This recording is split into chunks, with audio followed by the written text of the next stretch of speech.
Anything to lighten the mood is always good. So, all Well, right. So why don't we get cranking with our next speaker? I'm gonna have Jim Ernie Smith on our team here. He's gonna lead this discussion, but I just wanted to thank you personally for coming on. Jim, when I reached out to him, he instantly said, "Count me in," and it took us a while to get us the schedules lined up, but just super excited to have you here with us. And I'll let Ernie take it away.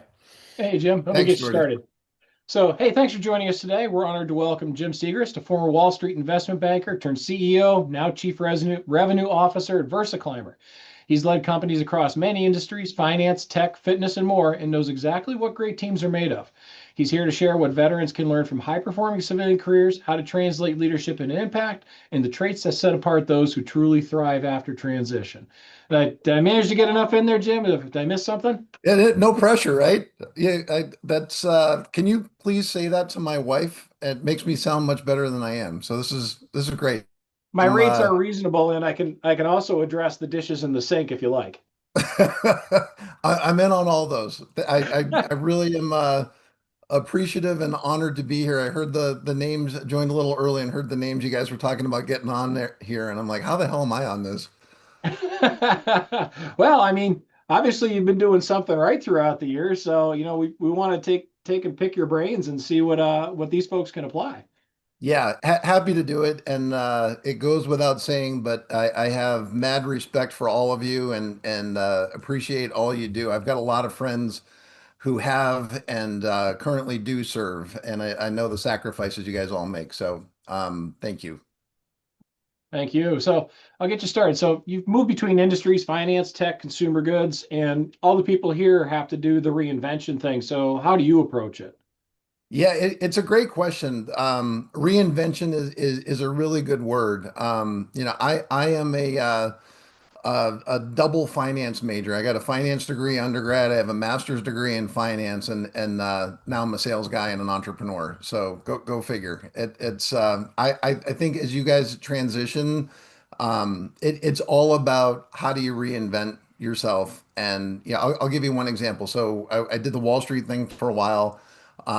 Worked in LA, but worked with a bunch of the large private equity funds on the West Coast and traveled to the Wall Street office in New York quite a bit and was dealing with the big companies. And then I did that for a little over a decade, and then ended up missing the first 3 months of my daughter's life on a deal that didn't happen, and decided that this wasn't the life I wanted. And came home one Friday after working about 40 straight hours, and told my wife I was resigning on Monday, and you know kind of went off and went to sleep at that point, and ended up taking some time and thought about what it was I wanted to do, what was important, and then ended up joining a small little boutique investment bank that some of my former colleagues had put together. And it was a completely different world. All the connections that I had on the Wall Street job were irrelevant in terms of what I was doing because everything was at a different size. So it was all about just going out and networking, finding out who are people that could influence some of the things that I was going to be doing, finding some mentors, finding some people that were well connected, and just putting yourself out there and networking. And that's really one of the things that clicked in my mind that kind of led me to move over on the sales side. I'm a people person.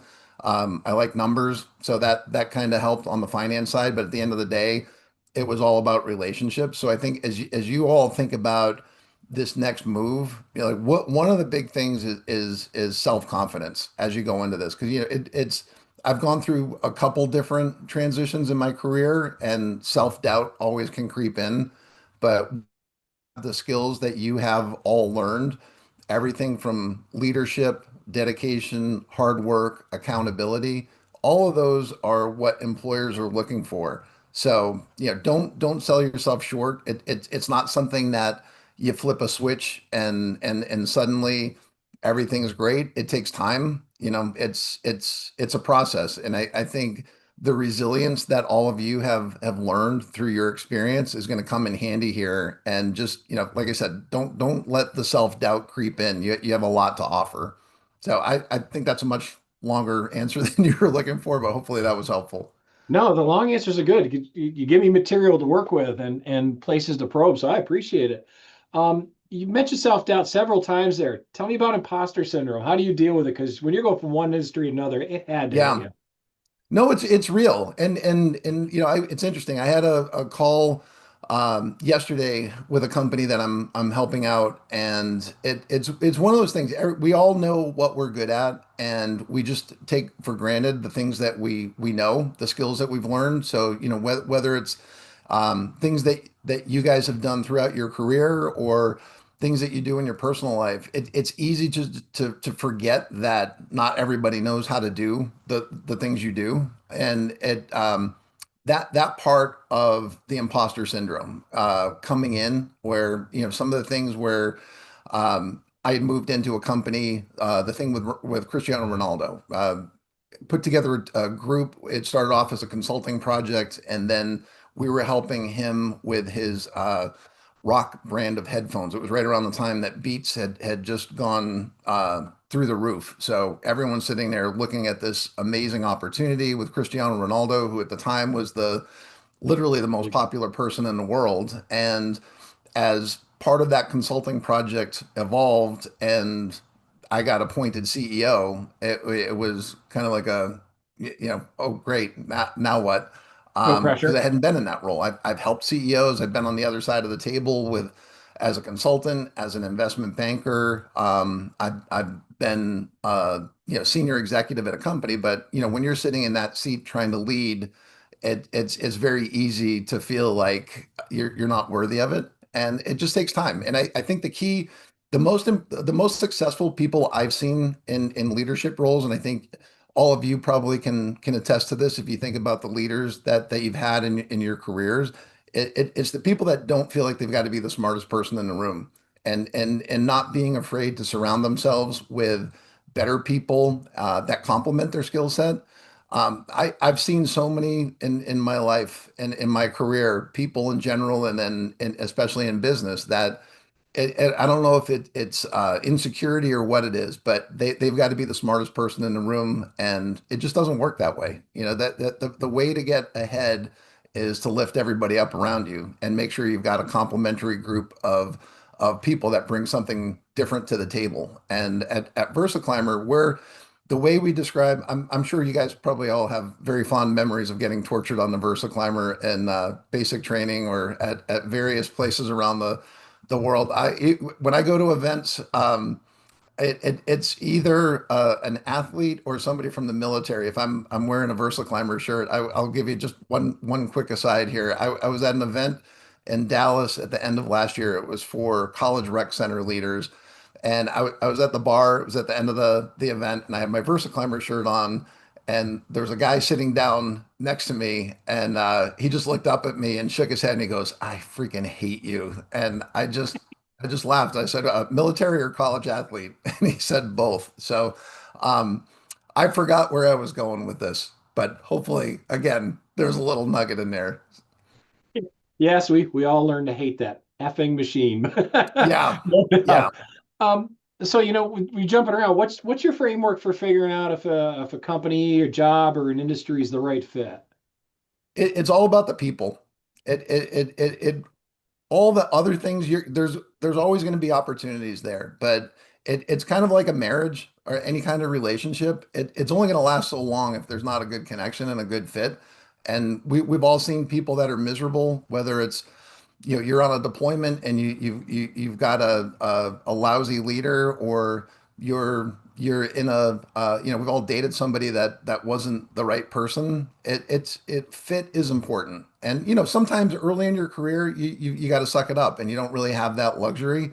The best advice I give to people just getting going in the workforce, whether it's college or military, is be willing to just roll up your sleeves, suck it up for a couple of years, learn as much as you can. So you're kind of in a different mindset at that phase, because you just want to be a sponge, learn, get that experience, and now your resume starts to build. But as you grow and you're starting to feel more confident and comfortable, and you've got a career that you're building, it's all about people and surrounding yourself with people that can help you grow as a person, as a professional, and people that you can help along the way.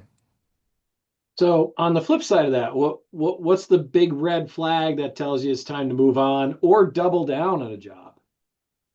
It's a good question, and I think it's different for everybody. We've all got a different pain tolerance and some of these things. I'll give you a good example here. I was just talking to a good friend of mine a couple days ago. He's a senior executive in the tech world. He's been at a bunch of companies, helped to grow them. He's done incredibly well for himself.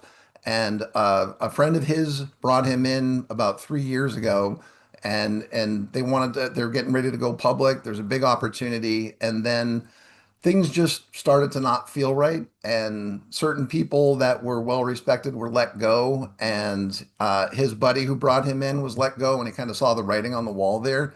And I think this was a classic example of what I was talking about earlier, where the top leaders had to be the smartest guys in the room, and some of these guys felt threatened. So when you start seeing the rats abandoning ship, it's generally a good indicator that the ship may be going down. So I think that's one of the big red flags. But part of it is just intuition. We all have this innate ability to feel the energy in a room or in a company, whatever the situation is. But just understanding, is this just a blip in the road and we can get through it, or is there something that's fundamentally wrong here, and this isn't the right place? Yeah, the smartest guy in the room thing. I've been on both sides of that equation with, being in a room with somebody who's the smartest guy in the room and they let you know. And on the other side, it was like I was with a sec def and walking in with him, he never made you feel that way. And he was the smartest guy in every room he walked. It was Ashton Carter. He's passed away now, but he never made you feel like he was the smartest guy in the room, which boy, I may not have agreed with his politics off base here, but I respected him for not being that way. So he got a lot more traction by doing that. Absolutely. Yeah. If somebody's got to tell you that they're the smartest guy in the room, they're probably not. Nope. Yeah, they don't have the confidence either. So with what our folks are doing, what advice do you give somebody who feels like they're starting over when we're kind of mid-career? It's a good question. So there are, I've done a bunch of trainings. I've had the good fortune of being in several companies that really invested in their people and training programs. And what the easiest analogy I can give you is that, so if you think about your progression through the military, if you start off at level one, meaning you're a novice, you don't know anything, and then when you leave, you're a level five, meaning you're incredibly proficient at what you do. You know how to train others. You know how to do your job really well. Once you go into a different, whether it's a career or, and I did it in my case too, like transitioning as we talked about, I went from a five in a previous career to a one. And I think part of it is changing the mindset and understanding that even though you were a five and there's some attributes of that five that you can bring into your new career, you're coming in as a one. So have that student mentality, learn everything you can, and go for it. I'll give you one example on the Wall Street side. So I got my MBA at UCLA, and the way it worked then with investment banking is that college grads right away come in as an analyst. So the tiers were analyst, associate, vice president, managing director. So analysts come in, they do 3 years right out of college, and they know so much more than an associate who is generally coming in out of an MBA program. And some of them have no business experience other than what their degree was. And the people that did well were the ones that leaned on the analysts and said, hey, help me figure some of this stuff out. The ones that didn't do well were the ones that came in with this chip on their shoulder of, hey, I've got an MBA and I'm senior to you, and it went the way you would think it would. So I think having that student mentality and being humble, which I'm sure all of you guys are used to doing, that's the best advice I could give you as you go into whatever new venture. And going from that one to five, when you came into the military, was probably a slow and very methodical journey. When you get into the corporate world, you've already built up a lot of the skill set. So going from one to five in a corporate world is going to be a much quicker journey, and especially if you're open-minded. Yeah, makes sense. So, I mean, you've done the large corporation thing and the startup thing. I mean, how should folks coming out of here decide between the two? What are the signs, things to look for, that kind of stuff? I think a lot of it comes down to risk tolerance. You know, the startups, you want to make sure that they're well funded. A lot of the startups, it's really hit or miss. You know, you don't know how long the business is going to last. If things don't go great, then it could be a very short journey for you. The more established companies, and it doesn't have to be a big company, but you know, generally you're going to have a little bit more runway there. So, you know, what my advice would be, find a company that's willing to invest in their people and give you the tools you need, you know, whether it's online courses and, you know, the world today is very different than what I grew up in. You know, Jordy's Alan Alda reference for Hawkeye, I was thinking the same thing. So, you know, we're kind of in the same age group there, but like there's a wealth of information online. And if you guys haven't used ChatGPT, that is the single best advice I could give you. Is I use ChatGPT no less than 10 times a day, and the way I describe it is it's to me it's like having 10 junior people and research analysts that I can turn to ask questions. And it's not always right. You can't take it as gospel, but learning how to do that is going to make you so much more proficient in whatever you do because there's whether it's Chat GPT, Google, whatever search engine you want, there's a wealth of information out there that didn't exist 20 years ago, 25 years ago. So there, anything that you're not sure about as you go, ask those questions and then, you know, build a little bit of a knowledge base there. But again, you know, try to find a mentor. I think from a veteran standpoint, you got, and Jordy was talking about it at the outset here with all the folks that would want to come on and speak with you. There are people out there, and I got, when I was in the corporate world, I got inquiries all the time from alumni, whether it's from my undergrad or graduate school, and I would always answer them and try to help them. And if I hired a few, if I couldn't hire them, I would try to send them in the right direction. So you've got literally tens of thousands, probably hundreds of thousands of veterans doing what it is you want to do. Find them, reach out to them, and see if you can hitch a wagon to them, and just, you know, if nothing else, learn. Um, and what, you know, one of the big things I wanted to say, and I know that do you go by Ernie? It Ernie's says fine. Ernest. Yeah, yeah. Hey, Ernie. you. Okay. So Ernie, I'm probably stealing some of the questions you wanted to ask, but Go ahead. LinkedIn is I'm helping out one of my friend's sons, and he's 2 years out of college and looking to transition into a different job.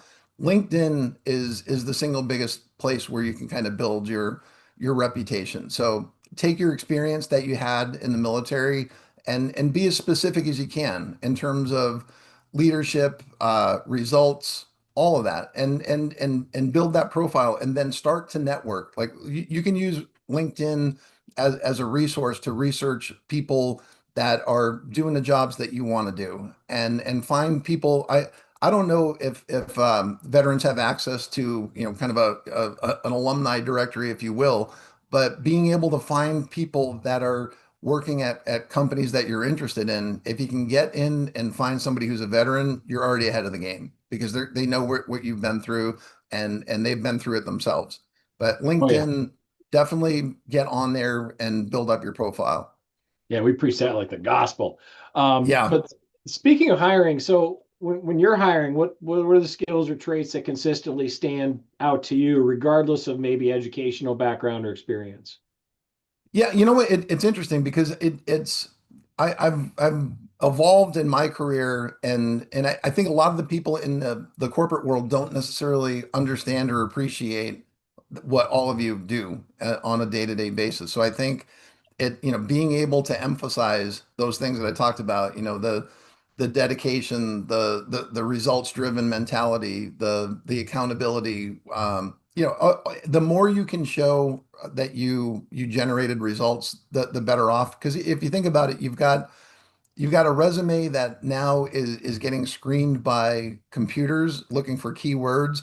So it's if you can get in and actually have a person get your resume and review it, you're in a better spot there. But like I said, laying out as much as you can about what are the accomplishments you've had, what did you do, what were your responsibilities, and it's all going to be job specific too. So if you've got two or three different jobs that you're looking for, have two or three different resumes that emphasize that, and go online and do a search for, let's say you're looking at a project management job for a construction company. Go online and do a search. Like what are keywords that project managers should have on their resume, and apply that to your experience. I'm not suggesting you fabricate anything, but just go out and do the homework to figure out what is it that people are looking for in each of those jobs. And that goes back to my previous comment of there's so much information out there.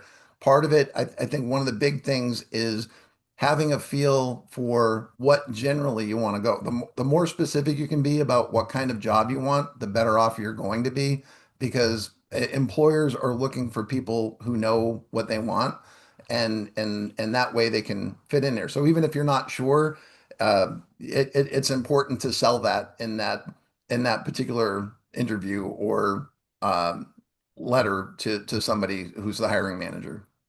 Yeah, speaking of resumes or interviews, what are some of the big red flags that you see during those that say, "Oh, no"? Yeah, just not a lot of detail. If somebody hasn't put the thought into their resume, they're probably not going to put the thought into the job. So I think having a polished resume, making sure there's not typos in it, have somebody else take a look at it. We all do it. And you write something and you're in the moment. It may be late at night and you misspelled something or you left something out. Have somebody else take a look at it. Yeah, that goes along. Yeah, always have somebody check your work. Not a Yep. bad idea. So, I mean, how do you evaluate potential in somebody who maybe doesn't check all the boxes? Is there certain things you look for and go, "Hey, you know what? He doesn't have the right degree. She doesn't have the right degree, but when they have all these other things, are there certain things that you look at?" Yeah, I think it's people who are willing to think outside the box. So maybe you don't have all the different attributes of a job, but of the job description, but you write a cover letter that addresses that and owns it and says, "Hey, I get that you have other candidates that may have these, but I have these three things that I think are even more important, and this is why I think I would excel and be a great addition to your team." Yeah, that cover letter is almost more important than your resume, because it lets you have your personality come out, and that gives you an opportunity to really show that, because you're going up against people that have direct experience in industry. So this is the cover letter is your opportunity to really pull out the experience that may not jump off the page of your resume, and make you more attractive to a hiring manager. Got it. So, I mean, you've done the career thing from soup to nuts, going from like the Gordon Gecko atmosphere of, greed is Yeah. good, all the way to, exercise equipment and all that kind of stuff. What helped you thrive, do you think? Good mentors, being humble, and knowing that I didn't know everything. What one thing in my first Wall Street job out of graduate school that I really messed up, that I wish I had done differently, is I grew up in a less than friendly environment where you don't ask stupid questions. So I was always afraid to ask something that was dumb, and I realized that it held me back. Whereas, I just felt like I was expected to know everything, and things took longer. I messed things up. So don't be afraid to ask questions. You're better off, and I would imagine you guys have experienced both ends of that in your military career, where you're afraid to ask a question because you've got somebody who doesn't give you the ability to ask questions, and they're gonna humiliate you if you do. That's not a great environment, but that's what I grew up with. And then over time, I realized asking questions is how you get better. And when you get into that leadership position, make sure you're giving that back and creating an environment where people feel comfortable asking questions. Yeah, I once worked for a guy. I said, "Hey, I might have a stupid question." I asked the question. He's like, "Smitty, there's no such thing as stupid questions." But then he paused, he looked at me and said, "But there are inquisitive idiots." You can get me to It's a go good an way to extra put two it. steps for that guy after that. Funny line, but not the time. Yeah. So, I mean, do you think that that's one failure that shaped you most, or was there something else that helped shape your career and you learned from? It's living in the moment, I think, is an important thing. I was very driven. I didn't grow up with a whole lot, and I wanted to get more than what I had. So I was very driven, and I think taking the time to appreciate things as you go and being present. Are you Somebody gonna gave me that be right? advice Oh, before my wedding. somebody's got a hot mic. That wasn't my dog, by the way. Yeah, it's a smart dog. Yeah, no, he does impressions. So somebody gave me really good advice before my wedding, and they said, other than your funeral, this is the only time in your life you're going to have all these people from different parts of your life in the same room, there to celebrate you, and make sure every 15 minutes, every 30 minutes, you're taking it in, take a deep breath, and be mindful of it. And I think all of us tend to if you're goal oriented, you're focused on that goal. And I think as I've gotten older and had the ability to look back, I wish I had appreciated things a little bit more, and I wish I had taken time to take inventory of where am I in this job at this moment? What are the things that I can improve on? Who are the people I can help? How do I lift up people around me? And how do I get myself farther ahead versus here's the prize at the end of the rainbow, and I'm charging full speed ahead after that. So I think mindfulness and being present and taking inventory of yourself is probably the best advice I could give you in terms of moving forward. So, I mean, with those goals, how do you stay focused when, the problem ahead and the stakes are super high or the goals are unclear? I mean, how do you kind of reevaluate and go, okay, put this aside, prioritize this? I'm very goal oriented. Everyone's got different ways of measuring it out, but annual goals, monthly goals, weekly goals, and figuring out a system that works for you. And one of the things I was teaching some of the guys when I came into VersaClimber on the sales team is, I would ask them, what are your priorities for the week? And one guy gave me a list of 34 things. And I said, okay, are all of those 34 things equally weighted? No. Well, how do you know which ones to handle first then? So being able to prioritize what you have going on. And I think if you get in the habit of writing goals, even if it's just for the week, we've all got to-do lists and things like that, but by writing your goals, it gives you some direction. And one analogy would be if you got in the car and you didn't have a destination, one, how do you know when you got there? But two, you're going to waste an awful lot of time driving around. So know what your destination is, whether it's for the year, the day, the week. What you guys probably all have to do that in your day to day as it is anyway, but that helps to keep you grounded and keep you focused. And then you can look at it as you go progressing through whatever those goals are, and it gives you a very clear map of, are you on target, or are you letting other things kind of get in the way and keep you away from that end goal. Do you find yourself constantly adjusting those?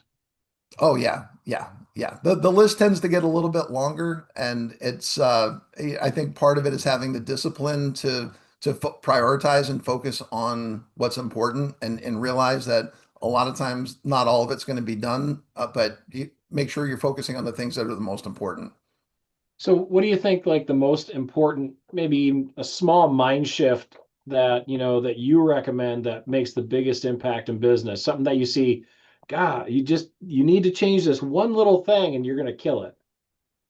That's a tough question. It's I think part of it is attitude in Hmm. terms of how you approach things, and part of it, depending on the job, is, like I said, taking stock of everything around you. Like who are the people you want to hitch your wagon to learn from. There are so many different things in business that can derail you. So I think just, again, taking inventory of yourself, and knowing yourself, what's going to motivate you, what is demotivating, and just being aware of the signs as you see them on both sides of that. So you've had to do this a zillion times. So what do you think is the best way for somebody new to an entire industry to build real relationships with that industry? Because LinkedIn goes just so far. No, for sure.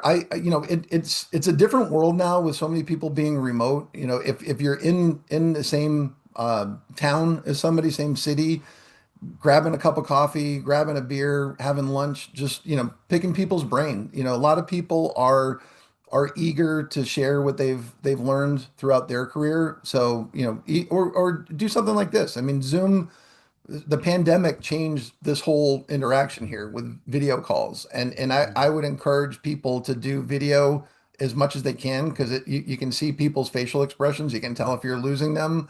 You can tell if they're engaged. So as you start networking, if you don't have somebody that's local that you can sit down with and talk to, suggest a Zoom meeting. You can get a Zoom account for free, and it gives you a certain number of. I think it's capped at like 30 minutes, but 45. that's all you need. And just try to. Most people, I think, will have an enormous amount of respect for what you're trying to do, and will give you time. It may not happen immediately, but don't be afraid to ask. You don't get if you don't ask. So pretty much your entire career kind of relies on negotiating, deals and building partnerships. So what's your approach to earning trust? Because that's the key.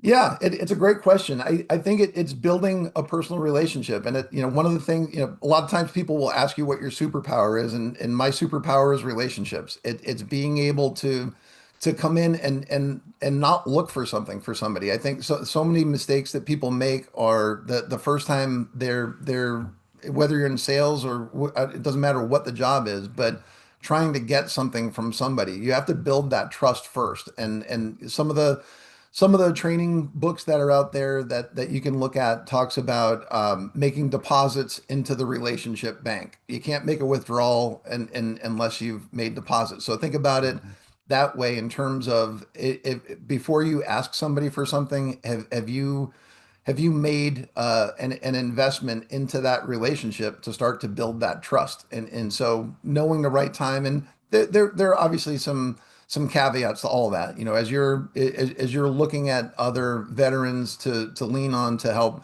guide you, I think you've earned the right to do that. But you just, you know, have that intuition to know when it is the right time to start asking for something, and always try to figure out what's in it for them first. Like one of the first things I always do is ask somebody how I can help them. And now that immediately sets the stage of, hey, this person's not looking for something for me. And then, you know, I honestly get a lot of benefit and joy out of helping people. So if I can do that and it happens authentically and organically, then if I do need something from somebody, it's not an awkward thing. So don't feel like you've got to get hit a home run right out of the gate. You've got to build these relationships. Yeah, base hits win ball games. Yeah, Yeah, I mean, yeah, I like that bank thing because, you can't ask for something that's not there. that's right. How do I offer help first? I really like that. So, I mean, with all the folks here, that we all have a heavy team background, but, how do we talk about that individual impact? Because we're so used to saying, well, my team and I did blah, blah, blah, blah, blah, blah, blah. And, because we've come up through the services, you don't talk about yourself, talk about your team. How do we do that without sounding like we're trying to break our arms, patting ourselves on the back?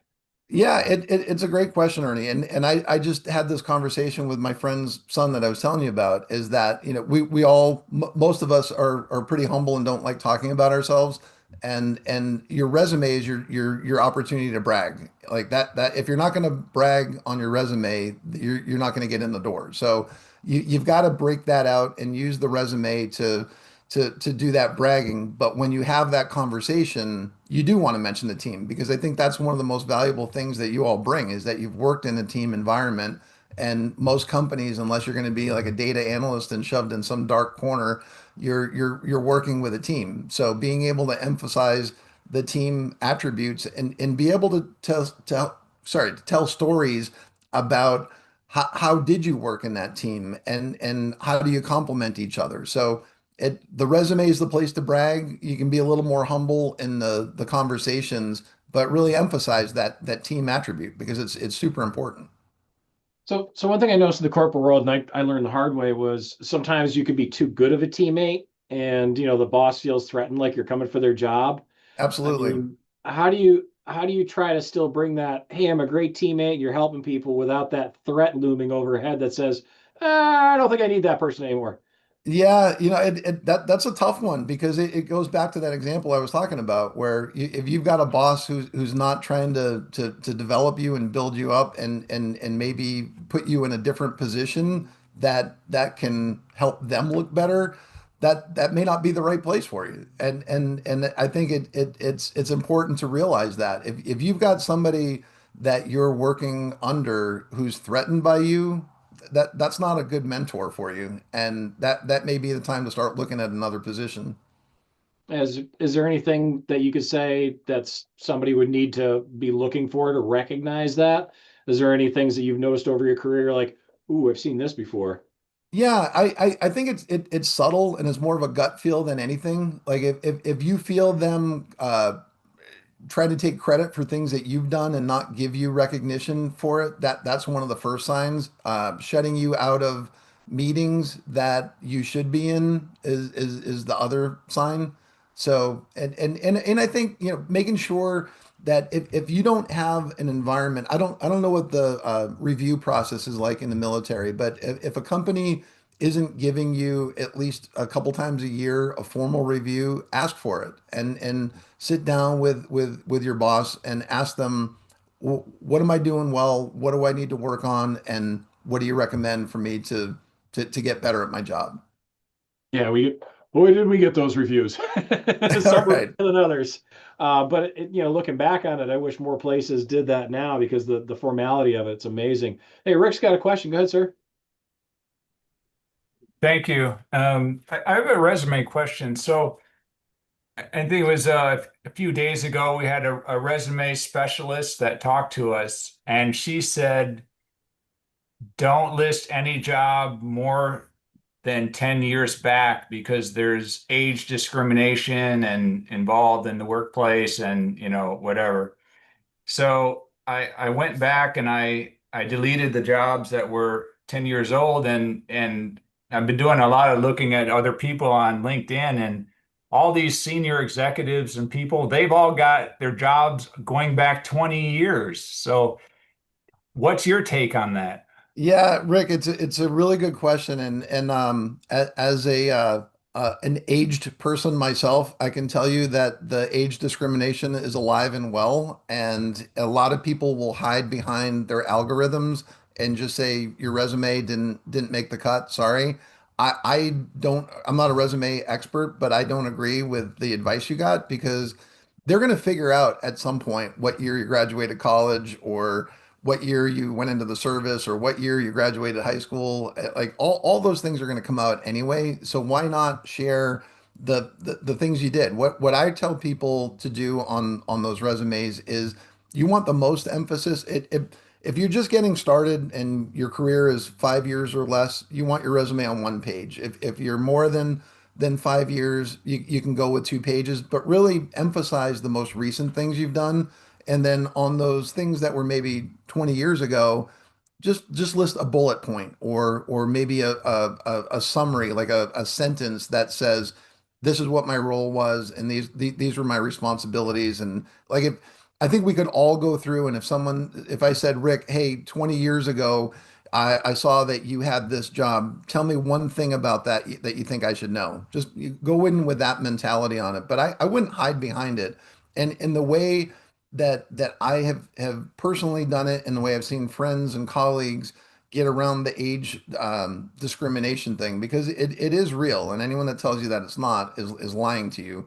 It's all about networking and meeting people and finding people that you can get in and have a conversation with versus having to submit your resume to some bot that's going to scan it and spit it back out. So that you can't put a price on the human interaction and getting out with people who can be an advocate for you. So whether it's somebody you know from growing up, whether somebody that you cross paths with in the military, or it's just reaching out to different veterans that are out there that will have appreciation for what you're going through. That you know, just stay strong, don't give up on it. Like that, I had some blips in my career that were disheartening. Like during the pandemic when I transitioned out of the Cristiano Ronaldo thing, you know, it was I was either overqualified for jobs and people wouldn't want to talk to me, or I didn't have specific experience in something, or I was too old. So it's out there, but the way you get around it is just being relentless with networking. Thanks. I think it's just a case of, whatever you got, own it. So if you Yeah, got 20 years of experience, own it. If you got 5 years of experience, but you're young and you're full of energy, own that and not worry about it. Thanks. exactly. No, my pleasure, Rick. You know what? In one it's early on, Jordy, you had mentioned Jocko Willink, and one of the best books I could recommend to you, just go to your local library or pick it up on Amazon. Extreme Ownership by Jocko, and it Good. is a fascinating book where he takes a situation. Oh, you muted, Jim. Sorry, did you guys hear any of that? Should I start over? Yeah, you'd gotten to Jocko takes a situation and Yeah, sorry. So he'll take a situation where they had a something that happened in the SEALs with them, and then he applies it to the a corporate boardroom, and they use analogies from how they handled a situation in the field in the military, and it translates directly to the corporate world. So read that book, and I think what it will do is it'll help you figure out how to connect the dots from what you've done in the military to how you can apply that to the corporate world. It's a fantastic book. If you, I'm not an audiobook guy. I love to read. I did an audiobook with him reading it, and I felt like I was in trouble the entire time. And I had the pleasure of meeting him at an event, a Navy SEAL event, and I had told him how great the book was. And if you've ever met Jocko, that guy's got the most intense stare. And I told him, I yeah, was like, you did a great job on the audio book, but I really felt like I was getting called to the principal office the whole time. yeah, that dude is intimidating for a living. No Yeah, doubt he's about very good that. at it. Yeah, Kyrie, go ahead. Hi, sorry. So when you were talking about like the cover letter and your personality, so it's kind of a two-part question. Like, how do you let your personality kind of show in your cover letter without it, like with it still like being professional, so they're not like, what? Yeah. It's a great question. So, Kyrie, what I would recommend is just write it out like you're having a conversation with somebody, a good friend, and then that'll be the framework. And then what you need to do is edit around that to make it more professional. And then if you really want to get funky, go into copy it and put it into Chat GPT and say, rewrite this for this cover letter for such and such job opportunity and make it more polished. And that becomes your editor right there. But the first piece is just write it authentically and organically and then mold it from there. And have somebody that you trust take a look at it. Okay. And then the second part of my question is like, you've been talking about like the networking on LinkedIn and Mhm. stuff like that, and like how to build a good relationship. So I made a connection on LinkedIn. It was my first one ever. Yay. Um, Congratulations. and so when I had messaged this guy, it was just like, hey, like I'm looking for some mentorship. I'm curious about your company culture. Like if you have time, I'd love to, have a conversation. That's And he perfect. just messaged me back and he was like, hey, I'm on a flight right now, but I'd love to schedule a time to talk. Send me your resume. Um, and like, yeah, we'll schedule a time. But now I'm like, wait, do I send him like the resume that I have? Because like the company has a job that I'm looking at. So I'm like, do I send him the tailored resume? Because I'm not trying to ask this dude for a job. I want to know more about the company. Or do I just send him the basic resume? Like, I don't know which one's better or worse. Like, in your opinion, what would you go with? Oh, so I would ask him, you want to be able to send it to you want to move the conversation off of LinkedIn to email. So ask him what the best email is for him, because a lot of people, and Jordy and I had this as well, where we're trying to schedule, and you don't always look at LinkedIn every single day. The Mhm. the, the people that look, I'll check it probably every other day, and people at different stages of their career use LinkedIn more frequently than others. And so, I use it a lot for sales prospecting and things like that. So you just understand as you do the networking that sometimes it takes a little bit longer to get those responses. But I would ask him for a good email, and then I would send him, if he's at a company that you would want to work at, send him the resume that you would send to that company.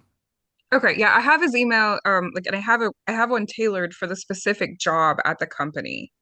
So I was like, well, I don't want to be rude because like I'm not asking this man to give me a job. Like I genuinely just like I have questions and I'm trying to do the network thing correctly. Yeah, and that's the perfect opportunity, Kyrie, to express that and show your personality in the email, and just say, I'm not asking you to do anything for any favors. I'm just really looking for a mentor and some questions. So I think that's the perfect way to do it, and that's a way for you to come across as very authentic, and then that's making a deposit into that networking bank, because he's going to look at that and go, wow, she's one taking the initiative to reach out. That shows a lot, and not everybody does that. And then two, she's not asking for anything. So those are two deposits in your favor right there.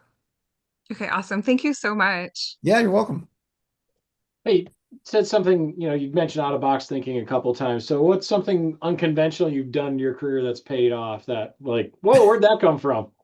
I've got something that I've done that was unconventional. It didn't pay off, so I'm not going to share that one. But Oh, failure helps too. yeah. Well, all right. So I'll give you this one. So I was looking for an internship, and after my first year of graduate school, and for some reason I went to a marketing, and it was a marketing job with Nestle, and I don't thinking back at this now, I don't even know what possessed me to do that. But I showed up at the interview, and I bought one of every single Nestle product that the grocery store had, and I just laid them out on the table and told them what I thought of each one. And the interview ended very quickly. Um, so I don't recommend that. Um, I'm gonna give some thought to outside the box on something that worked. Part of it is you're gonna beat your head against the wall on a lot of opportunities, and it's easy to get discouraged. So then, allow yourself some moments to just think. Like, one of the things that, like, I encourage everyone. I know not everybody's a reader, but just try to read as many business books as you can, or leadership books, things like that. There's a book called "It's Your Ship," and it's about a naval commander who took over a failing cruiser, and his leadership style was completely opposite of what his predecessor had, and it changed everything. So little things like that, where, and Jordy, I'll reach out to you with a list of some book recommendations to get out there. But part of it is just trying to find a different path. And one of the things that I do every morning now, if is I try to get a little bit of downtime to just focus. So people like Bill Gates and Steve Jobs back in the day, and Jeff Bezos, they said most of their creative thinking and ideas come doing mundane tasks, whether it's washing dishes or mowing the lawn or something like that. So I make a point to carve out at least 30 minutes every day of just me and not doing something. Maybe it's working out without music, or like this week, I grab a cup of coffee and I sit out on my deck, and I just let the thoughts come. I jot down what I want to get done for the day, and it just lets things it gets your brain in a mode of just being focused and being a sponge. So I don't have a great example for you, Ernie, All on right. an outside the box thing that worked, but I'll give some more thought to that. I do love that idea of like carving out some time because like when I go to bed at night, I like to write, so I'll think about my story like a movie in my head, and I'll go through the Mhm. different stuff and like oh, this works, that doesn't work, that kind because there's nothing else going on. I'm completely focused on that. There's nothing bothering me, and I get some of my best ideas there. Yeah, Um, absolutely. And I don't think we're kind to ourselves. I think we feel like we've got to be doing something all the time, and sometimes it feels like you're cheating by doing nothing. Another thing, like the other day, I took a 3 mile walk without headphones, and I'm always trying to listen to a podcast or something, and just a 3 mile walk and no distractions, and just let things come and flow. I would do that. Whether it's a walk, whether it's working out, like I think in this world today, we have so much stimulation. Remove yourself from the stimulation for 30 minutes a day and just allow your brain to do its thing. yeah, I love this. I'm down to two more questions. We're pushing up against the clock, but Yeah. if you were advising, one of these folks today, what's the biggest opportunity you'd say that they might be missing, something they don't know about? In terms of how to approach the workforce, or I could you Yeah, zero in a either the little more? workforce or, jobs that are coming open that would fit them that nobody's talking Okay. about yet. Yeah, so the job, it's interesting. Like some of these job boards, I'm pretty convinced they have phantom jobs that they post because Oh, companies absolutely will they do. post a job that that they're not hiring anyone for. They just want to make it look like they're growing. So don't get discouraged by the fact that you get ghosted because everybody that I've talked to in the last 2 years who's applied to jobs on job boards is getting ghosted quite a bit. It's just kind of the nature of where we are. I think having a multi-pronged approach to your search is important. Like you do want to do the job boards. Look at the LinkedIn jobs. Be very as specific as you can about what you want to do. It doesn't, and it could be. I'll use project management again as an example of, hey, I'm really organized. I'm great at leading teams. I that's why I'm looking at project management jobs. That's one example. People want in the hiring community, they want people that have a view of what they want. So it may not, as you go, you may not know exactly what you want, but if you see some jobs that look like they may fit, then that's the thing that you've wanted your whole life. And there's nothing in the world you want more than that. And be passionate about it. People want passion and what they see. So I would do the job boards, but at the same time, reach out to the network. The most valuable network you have is fellow veterans, and get creative and see if you can find. I don't know what the resources are, but Ernie, you and Jordy probably know very well resources Couple where here you and can there. find veterans that are in certain companies. But that's going to be your single biggest resource. Got it, man. And my last one. So about you, what do you love most about leading the team at VersaClimber, and how do you think that translates to lessons about mission, community impact that these folks would appreciate? Yeah, you know what? It's I came from outside the fitness industry. So when I was brought in 3 years ago, having a product that helps people and truly changes their lives is really fulfilling for me. Having done a bunch of different things.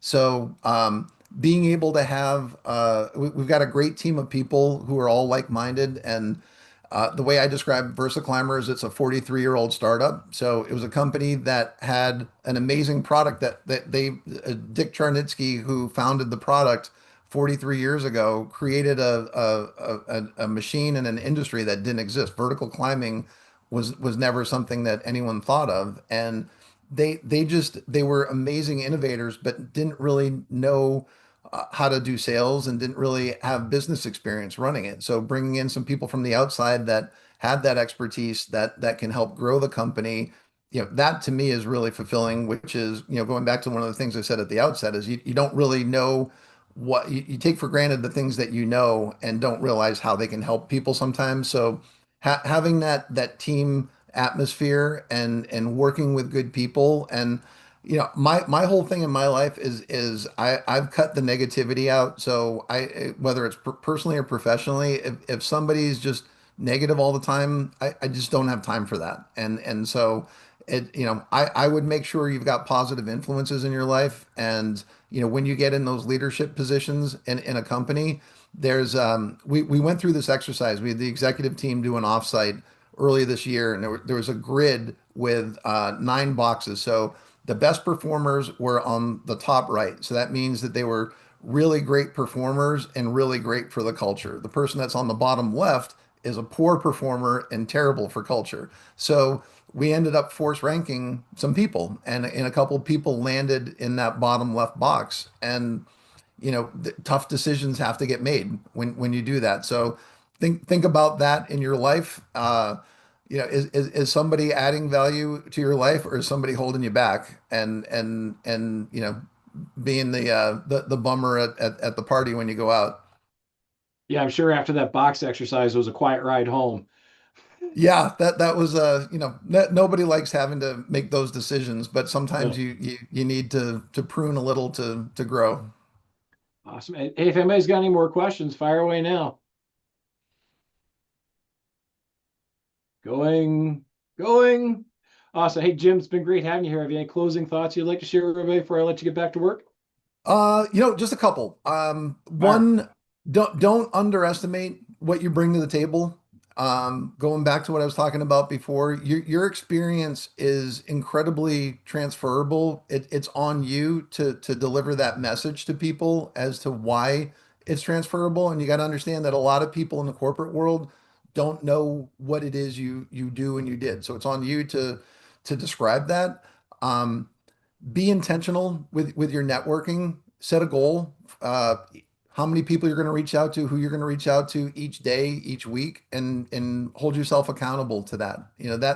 No one's going to do this without you pushing yourself. So take all the things that you learned doing the great work you did in the military, and take that same passion and drive, and know that it's not going to be easy, but if you're mentally prepared for something to be challenging, you're going to be better off. And just lean on as many people as you can.